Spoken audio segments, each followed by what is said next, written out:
Good afternoon, good evening, ladies and gentlemen. This is a long awaited episode, football vlog number 11. Today, I was supposed to drop it for you guys, but due to life's unfortunate, you know how life works. Sometimes you plan to do things and then other things come up. You have to stop whatever that you're about to do to re strategize and then execute the current plan for the current emergency. So this is why I'm late, but I promised I was going to deliver episode number 11 and I kept my word. And thanks to the God Almighty above, I'm here in the flesh. Yes, this is me. This is not a ghost version of myself. No, a hologram. This is the real me. Take off the glasses so they can see the eyes. It's me. It's me. It's me. It's me. Oh, it's me. Let me put my glasses back on so I can do this. All right, guys. So we've had a magnificent weekend in the world of sports. When it comes to soccer or football for most of the world, but in the U.S. they call it soccer. And respect to everybody, Canada, USA, England. Respect to everybody in France. Respect to everybody all over the globe. Jamaica, Haiti, Africa, Colombia, Dominicana. Respect to everybody. Martinique, Guadeloupe. Respect to Puerto Rico, the Boricuas. Oye, respect to Mexico, órale. So, España, ¿cómo estás? So, respect to everybody. Deutschland, everybody. Because football is appreciated by the world, so we intend to salute everybody while we do these episodes to make sure everybody get a piece of the pie. If you're in the India, chalo chalo chalo chata hai. And if you are in Saudi Arabia, salam alaikum. If you are in Morocco, respect. Casablanca, respect. Everybody in Algeria, Lebanon, all over the world, we send big up respect to you. Ivory Coast, respect. But today's episode is more about the results that happened over the weekend in the world of football. So let's start with league by leagues. I will pull out. Did I write this on a piece of paper? I believe I did. So I had the top five results that shock the world. So we're gonna start with Manchester United beating Sunderland. Now it was 2-0. Some would say, why would you say this is a shocking scoreline? At the current state that Manchester United is in right now, with a bunch of drawing games, losing games, Ruben Amorim was on the brink of being fired. Jim Ratcliffe actually came and had a meeting with the entire board of Manchester 2 weeks ago. He had another meeting before the game, 24 hours prior. He was this close to firing Ruben Amorim. He gave him an ultimatum. He said, if you draw or lose to Sunderland, you will lose your job. That was the proposition. So, you know what they say? If you corner a squirrel or any type of animal, you'll cause it to be rabid and attack you. So I think that's what Ruben Amorim needed. He needed this candle lit beneath his arse to be motivated to deliver for Manchester United, because when you're looking at Manchester United, you're talking about one of the greatest British institutions, world renowned. Manchester United at a point in time when I was a child watching English football was equivalent to the great Real Madrid. We're talking about a team that did the triplets in 1999 when Roy Keane was the captain, Nicky Butt, Paul Scholes, Dwight York, all these guys, Andy Cole, Peter Schmeichel, Laurent Blanc. We're talking about Manchester United of old. Brian Hughes, a young old Gunnar Solskjaer, Ryan Giggs tearing up the wing on the left, especially that thing he did against Arsenal in the FA Cup. Now, Manchester United have a rich history behind it, so this is not, even if I'm joking, I know the reality and the history of this club. That's why I don't joke to hurt the fans of Manchester United to their bare bones, because it would be mocking myself as an Arsenal fan who are far behind what they have achieved. As for Arsenal, we do have 14, 13 Premier League titles, 14 FA Cup, yada yada yada. But United have a 19 Premier League trophy, three Champions League, if I'm not mistaken. They are a complete football club on the world platform in the top five leagues. I would say the top six leagues now. So this is not a club that I cannot go in depth and making fun of. But Ruben Amorim recognized that yesterday that his job was on the line and he delivered for his club against. Actually, I was pulling for Sunderland to cause the upset, but it wasn't meant to be. So United are finally waking up. Will that be the end of the saga? No. I still believe that this guy will be fired in the next couple of months because the seed was already planted not by him but by Eric Ten Hag. And as I look at the players that they have in the rank, nothing will change psychologically for Manchester United. The board is still there. The atmosphere is terrible, but at least that victory yesterday was convincing enough to go. Okay, all right, let's leave him alone for a bit to see what they do. My advice to them is to quietly go about their business, execute over the next 5 games, so you can put this thing on the side and you can finally move on with the season to get kicked off properly. So congratulations to Manchester United on your victory against Sunderland. Do your thing, I guess. But again, the jury is still out on Ruben Amorim. And staying in the Premier League, we had the scoreline Arsenal versus West Ham United. Victor Gyökeres, to me, underperformed for the price that we pay for him. As for number 9, he is a proper number 9 to lead a team. He does the pressuring. He's a physical specimen who execute up front. But the only minus detail is he cannot score goals in the Premier League. Because will that change? I pray that it does for Arsenal's sake to win the league. Now you are the top of the league by 1 point ahead of Liverpool, 16 to 15. If I was Arsenal fans going to church today, synagogue, tabernacle, if you're going to the mosque, your number one priority when it comes to prayer should be have to have Kai Havertz back healthy as soon as possible to help ease off the pressure on Victor Gyökeres. I repeat, if you guys going to church, a mosque, or a synagogue, pray for the return of Kai Havertz. I'm not trying to be funny here. I'm not even in funny mode. Why do I say this? Kai Havertz, you know what they say in the song? You don't know what you have until it's gone, right? You don't know what you have till it's gone. You don't know what you have till it's gone. Now you guys are seeing the importance of Kai Havertz as a center forward. See, him and Victor Gyökeres are two different type of players. Gyökeres is a striker. Kai Havertz is a center forward who has well adapted to the Premier League over the last 5 years. The time that he spent at Chelsea, he did collect a lot of data on that league. Defenders fear Kai Havertz more than they fear Victor Gyökeres.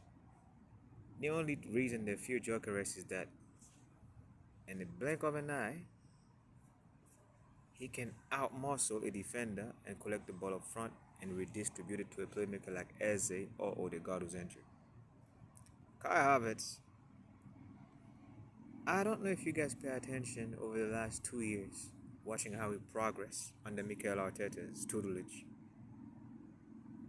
Kai Havertz is cold-blooded up front in the Premier League. Now, if he were to play in Portugal, would he struggle? I don't know. But I did watch him perform for Bayer Leverkusen when he was young, playing center attacking midfielder, and he did perform well for them. He's cool, he's calm, and he's collected up front and the Premier League compared to Victor Gyökeres. So if you look at the resume of Kai Havertz and Victor Gyökeres and the Premier League, may I reinstate, Kai Havertz have a better, stellar goal scoring record in the Premier League than Victor Gyökeres. If you don't believe me, go look at the statistics if I'm lying. So congratulations to Arsenal. Key points in that game. Bukayo Saka scored his 100th goal for Arsenal to make him the 8th player in Arsenal's history to achieve this great stats. So congratulations to Bukayo Saka. Plop, plop, plop, plop, plop, plop, plop, plop, plop. You deserve it, young man. At the age of 24, Bukayo Saka, you're gonna be a legend. Because now they're discussing contract extension for him, I believe he will sign a contract extension with Arsenal because now the team is complete. Europe most feared striker, Arsenal. Future best defender in the world, William Saliba, Arsenal. Midfield king Ebenechi Eze, Arsenal. What more do this club need to win a trophy? Oh, I forgot the manager is dumb. But that's not the point. I'm trying to congratulate the team here. It's to stay on the positive side of things. I will lay off Mikel Arteta's back for now and watch this team progress. So respect to the entire team. But the player that stood out for me in that game is when Odegaard got hurt and we brought in Martin Zubimendi. This guy is the greatest signing Arsenal have collected since the acquisition of Thierry Henry. Yes, he's not the flashy guy who's going to bang goals from the midfield. But you got yourself a Claude Makelele trap and a Spanish man body, but this guy controls everything. Odegaard was struggling in the midfield playing with Eze. There was a little ego thing going on here. Oh, I'm a playmaker. You're a playmaker on the left flank. Declan Rice was like Declan Rice was just playing his game. Declan, respect to Big Declan for scoring the goal. Declan was watching Eze and Odegaard bickers over who should have the priority of distributing the ball to the wingers. Declan Rice like, fuck it, I'll take it myself. I'll dribble from playing central defensive midfield past you guys. I don't know if you guys noticed in the first 15 minutes of the game, which I watched by the way, Declan Rice just took over. Declan Rice was the playmaker. It was until Odegaard got hurt. I wish you a quick recovery. When we brought Martin Zubimendi, if you guys watched the game like I did yesterday, did you notice that the game changed? The speed, the tempo to score the first goal. And then as soon as we saw the first goal, as the midfield general that he is, Zubimendi, don't get fooled by the size. He's an animal, bro. He shut the game down until the second half. This guy sucked the life out of West Ham United. Bruce Bourne was like, oh my god, this dude is a weirdo, bro. Zubimendi, now he's the same one who would increase the speed for you to score the goal, and as soon as we score, he just like a vacuum. He just now what? We were playing tiki taka with West Ham United for 30 minutes until we scored the second goal by Bukayo Saka. It was tiki taka from our own half. Zubimendi, Eze, back to Julian Timber, back to Ricardo Calafiori. Calafiori was all over the place. Because why? Technically, we were playing with like 3 defenders at the back. Magalesh, Saliba, Timber, who's actually qualified to play center back, by the way. And then Zubimendi is like, nah, I got this, just step back. You be like, okay, I say, just do your thing, Hefe, bro. Because why? When you want that dirty tackle done, who's gonna get up in the other player's rear end? Zubimendi, bro. Pause. When you want to control the game and shut it down, this guy's like a spider. Funny, we call Thomas Partey the ex-Arsenal footballer, the octopus. But this one here, nah. This is Marco Verratti meet Claude Makelele. Arsenal, you are lucky to have the best central defender, midfield in the world and the Premier League at your football club. Because why? It was the two of them, a pair.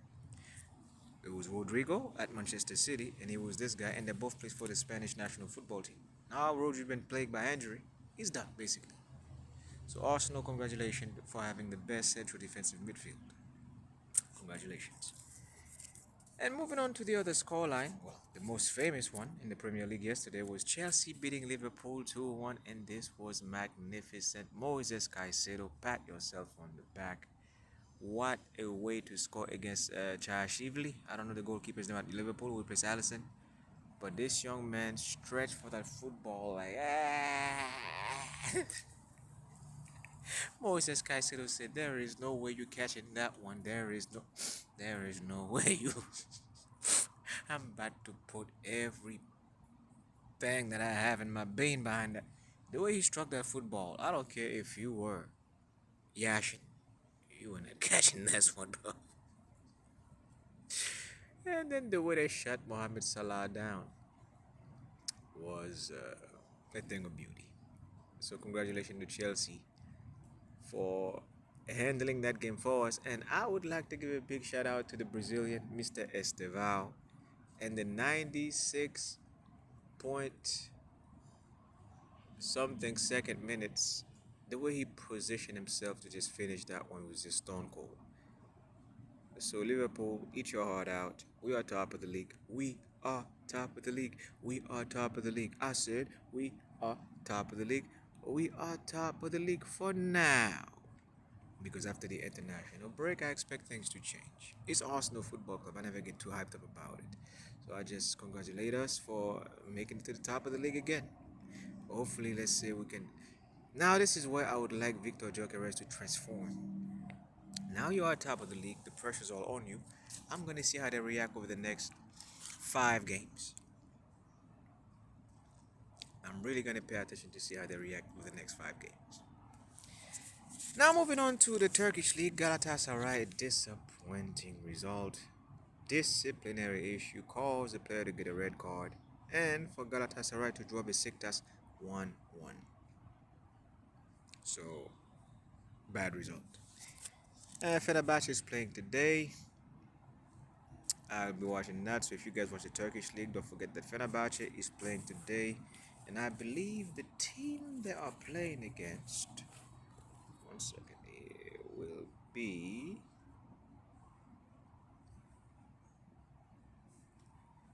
Fenerbahçe is playing against Samsunspor at 1 p.m. in your area. Please check your calendar so you can watch. Respect to Bayern Munich. Harry Kane again scored his 11th goal of the season for Bayern Munich. This guy cannot stop scoring. He's a machine. So congratulations to Harry Kane for doing your thing once again. And then La Liga, Real Madrid beating Villarreal 3-1. Mr. Kylian Mbappe was going for the Kepa this year for the Pichichi. This man cannot stop scoring goals. Kylian Mbappe, Real Madrid, congratulations on your victory at home.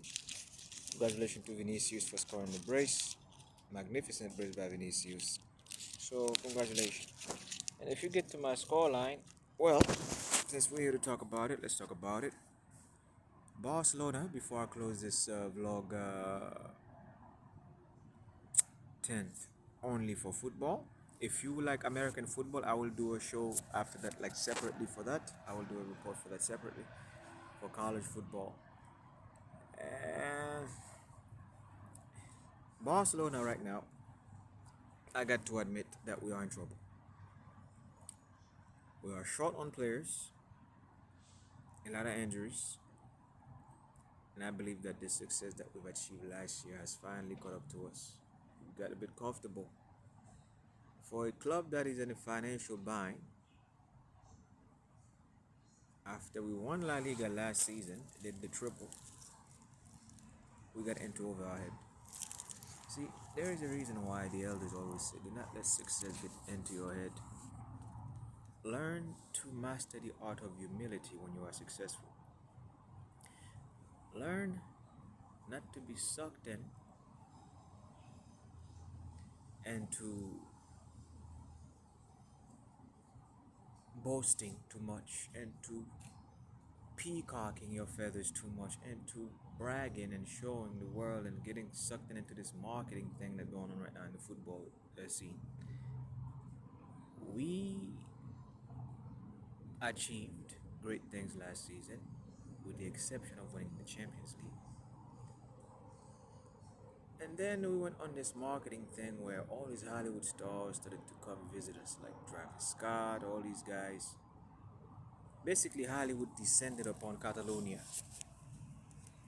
April and May of 2025. I was watching. Is it a bad thing? No. It's good to market what you have if it's something that the world is interested in. I believe marketing is necessary because it's how your club get well renowned globally.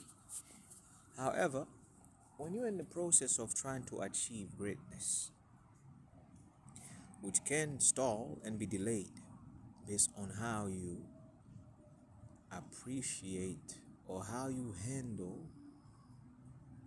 And Hansi Flick know what I'm talking about because he's a psychologist.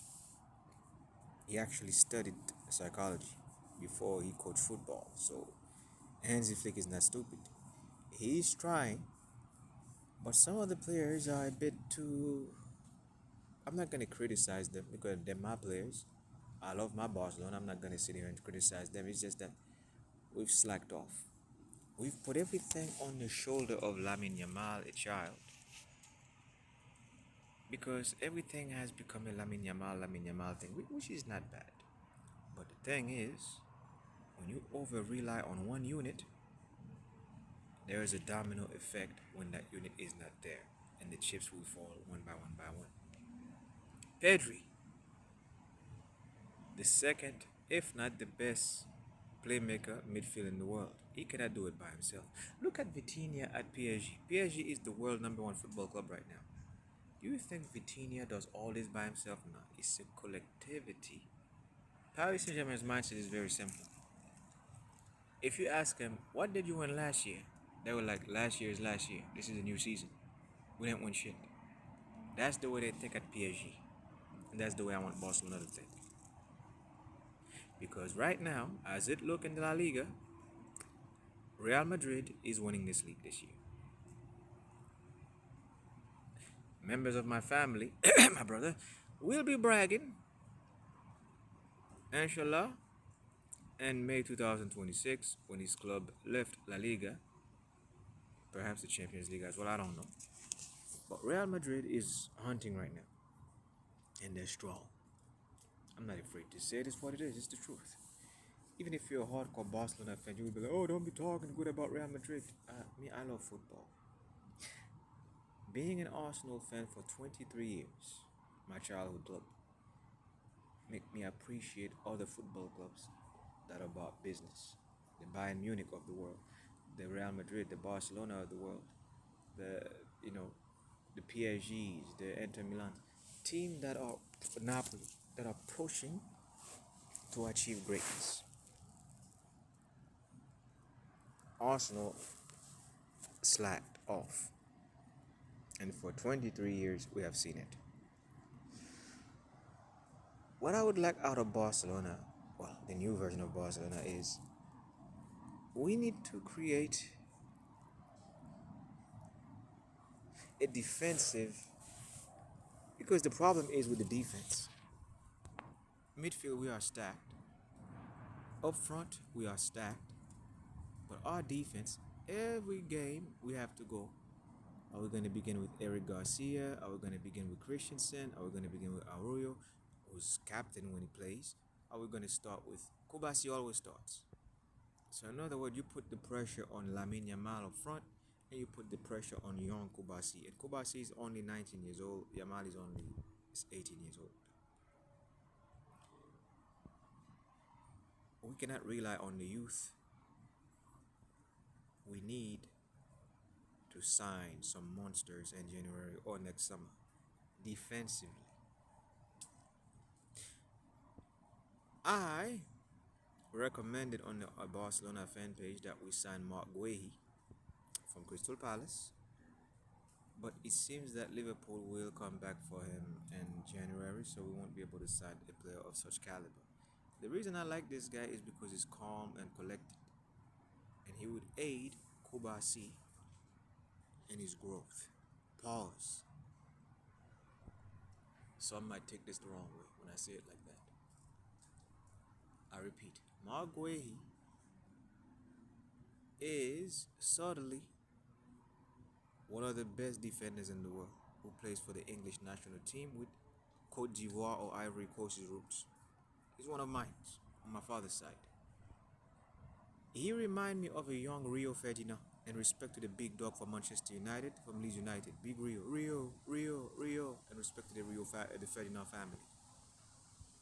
One of England's finest defenders. When I say one of the finest, fine à la fine. And Rio Ferdinand at one time, when he was playing defense with Manchester United, he had guys like Gabriel Heinz with him. But did you know that the acquisition of Nemanja Vidic was the missing piece to the puzzle at Manchester United? This was why United was so successful from 2007, 2008, 2009, 2010, 2011, and 12 and 13. Nemanja Vidic with Rio Ferdinand. If you follow Manchester United, if you follow the English league, if you follow the history of the league, go back and look what I'm saying and prove me wrong. And I promise I will not be mad. You can put your comment under my video and I'll be more than happy to insult myself with you. Barcelona need a new defender. Sevilla trampled all over Barcelona today. First half complete domination. Kubasi was lost. He's calling for Arroyo while Arroyo's on the other side strangling a Sevilla player.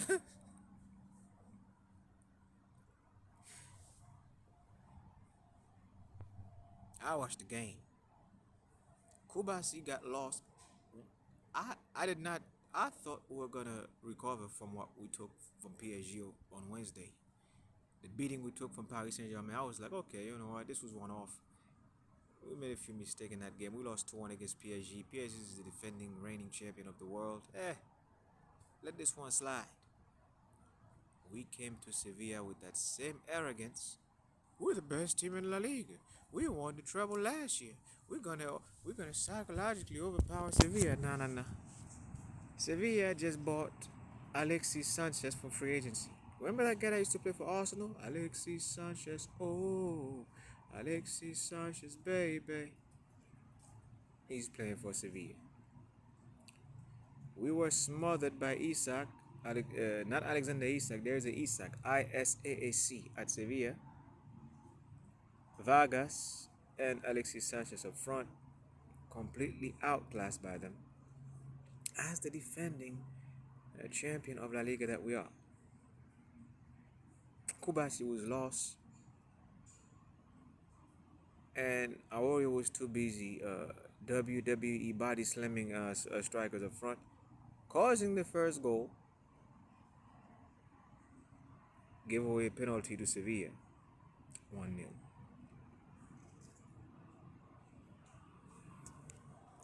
And then came the second, and then came the third, and then came me throwing away my tablet somewhere against the wall, and then I said, you know what, screw this. I'm doing a vlog today against Barcelona. This is my very first vlog where I have criticized this club for our arrogance.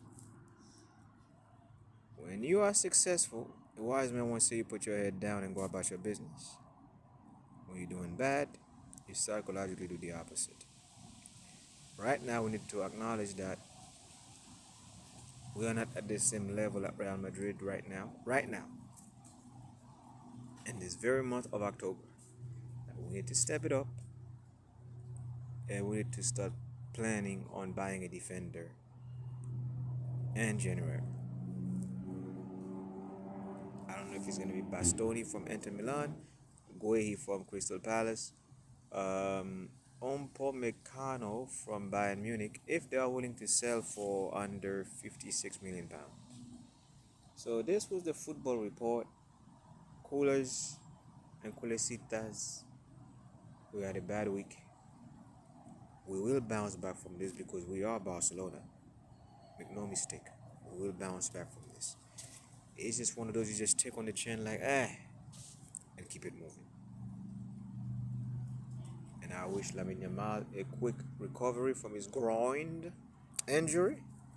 I don't know how you got that one.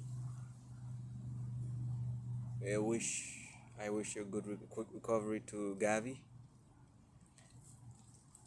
Once you get healthy, they just sell him because he's gonna get injured again. And again, so the cherry on the cake for me this weekend was Arsenal beat going top of the league as we head into this 2 week international break. So, folks, I will see you back for football in 2 weeks. I will continue my vlogs for American football and combat sports because I do combine these two together. So, wild weekend for us Barcelona fans. So, on that note, like I always do, pray for me. I stay healthy so I can keep doing these shows for y'all and do good predictions. And as for, let me give you a quick prediction right now. The game might already be in. For Atletico Madrid versus Celta Vigo, put the money on Atletico Madrid, 1-0 or 2-1, because they've been playing really good after the bad start. And then the guaranteed win here, Paris Saint-Germain will beat Lille, 1-0 or 2-1. And that's pretty much what I have when it comes to my prediction. And if you do follow American football, put some money on the Minnesota Vikings to beat the Cleveland Browns tonight.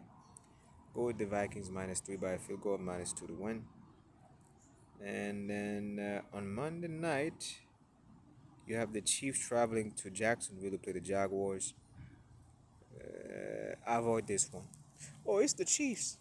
Don't put any wagers. Just enjoy the game if you like football. So that's it, folks. Have a good one and enjoy your long weekend. Ciao.